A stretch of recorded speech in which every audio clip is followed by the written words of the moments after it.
Joffrey Baratheon was born as a prince, the eldest son of the king, King Robert Baratheon I. A coward through and through, Game of Thrones can never be better explained without the King of the Iron Throne, his grace, and the first of his name.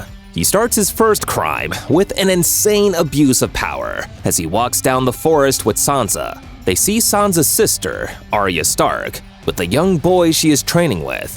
Joffrey goes to meet the boy, who immediately drops his stick, begging Joffrey not to hurt him.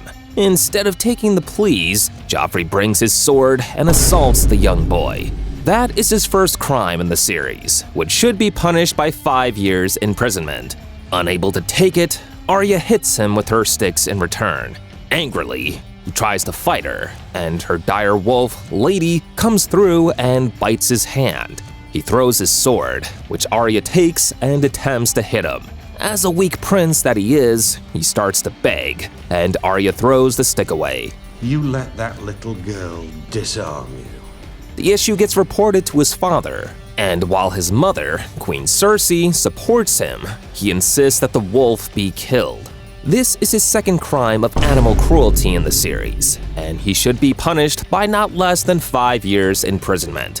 With less than 2 episodes into the legendary Game of Thrones series, Joffrey is punished for not less than 10 years imprisonment on his neck. With Lord Stark's discovery that Joffrey isn't the true son of the king. Instead, he is the son of his mother's brother and a product of incest. He refuses to allow Joffrey to take the throne when Robert is on his deathbed, and while Stark makes plans for Robert's brother, Lannis, to take the throne as a protector of the realm, Joffrey conspires with his mother and some other people to kill his father.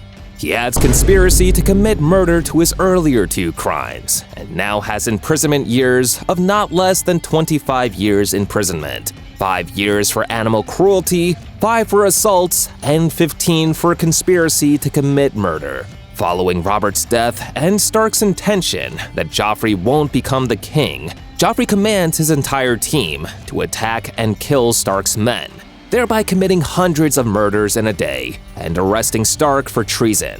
He solicits and commands the death of several people, which is a crime of soliciting to commit murder, punishable by not less than 10 years imprisonment each.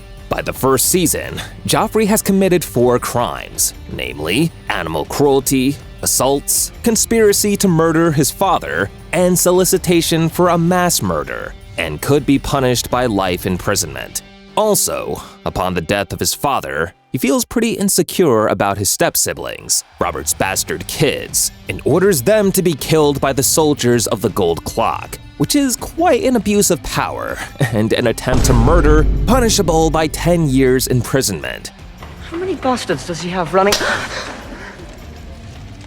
What you just did is punishable by death.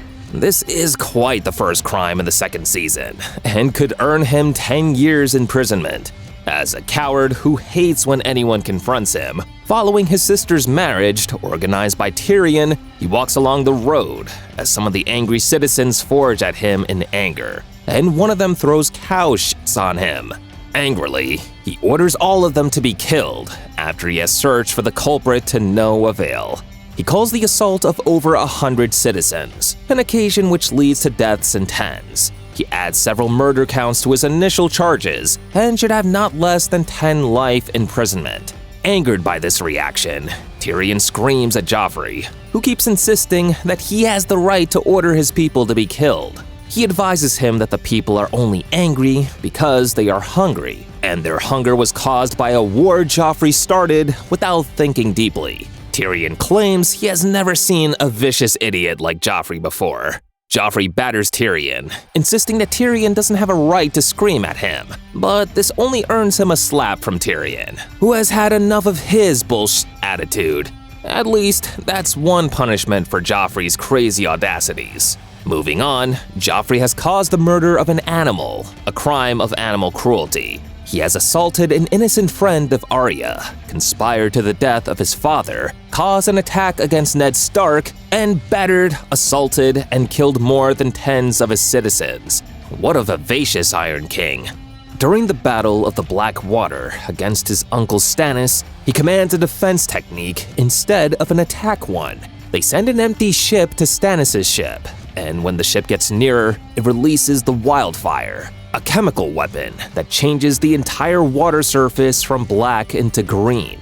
Then, they shoot a fire arrow at the empty ship and the wildfire, thereby sending all of Stannis' crew ablaze. The entire team burns in rigorous fire, causing several deaths and ending in victory for Joffrey and his team.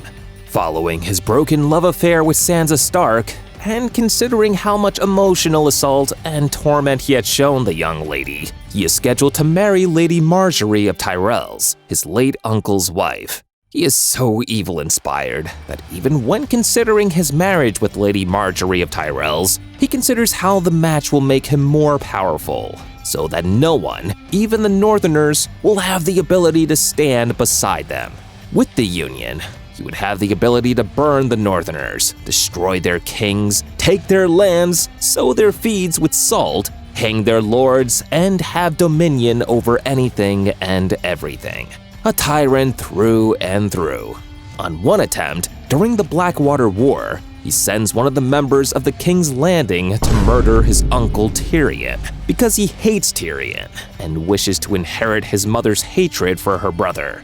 Now, although he is a coward, he is pretty asexual and causes his murder after shooting a young lady who has come to him for sexual pleasure with arrows. He shoots her with several stabs on her body and murders her in cold blood.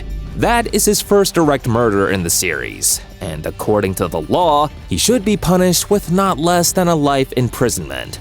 Following the Northern Rebellion, which is subsisting, he joins his family to conspire for the Red Wedding. Lord Frey organized the Red Wedding as an act of revenge against Robb Stark. Initially, Robb Stark was meant to marry his daughter, but he fell in love with Jane, slept with her, and married her, which caused such a great displeasure to Lord Frey. However, Robb realizes he really needs Frey's army for him to win the battle, so he proposes to get his uncle to marry one of the Freys.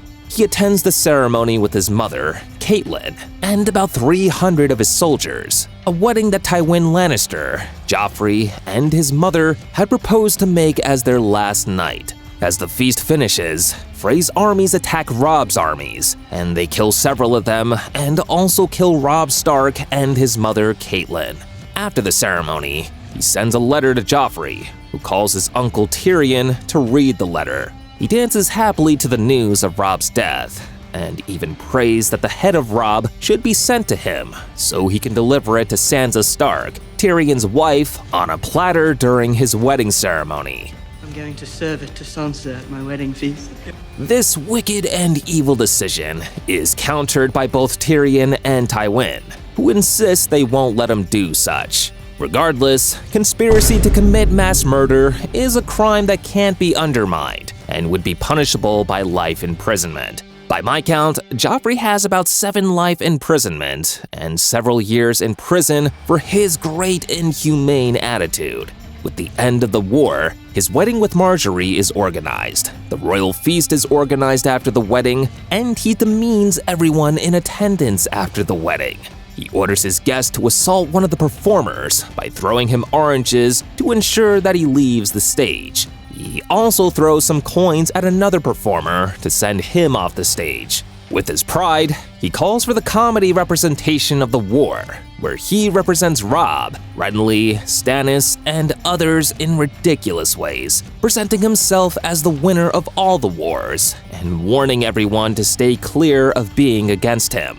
He also asks Tyrion if he wants to fight against him, and when Tyrion refuses the honor and advises him to go down there and fight since he wants to be amused, he angrily stands up and pours wine on Tyrion's face. Seeing the humiliation, Margaery calls him back so they can have a toast, but he reminds them that he doesn't have wine again, so Tyrion should be his cupbearer, and he should pour his wine.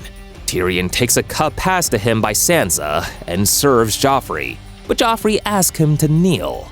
Margaery calls his attention back by showing him that the pie has arrived. He takes his sword to cut the pie and serve it to him. As his wine gets exhausted, he calls Tyrion to serve him again, but he gets choked.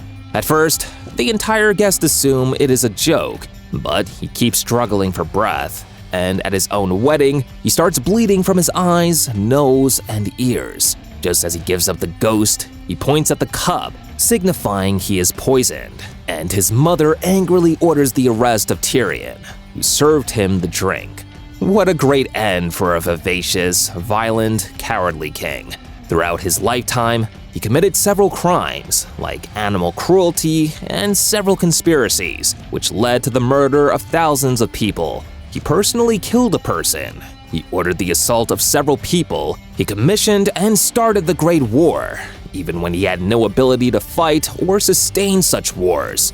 Joffrey was a king just for the name, and had no noble or honor attached to the title at all.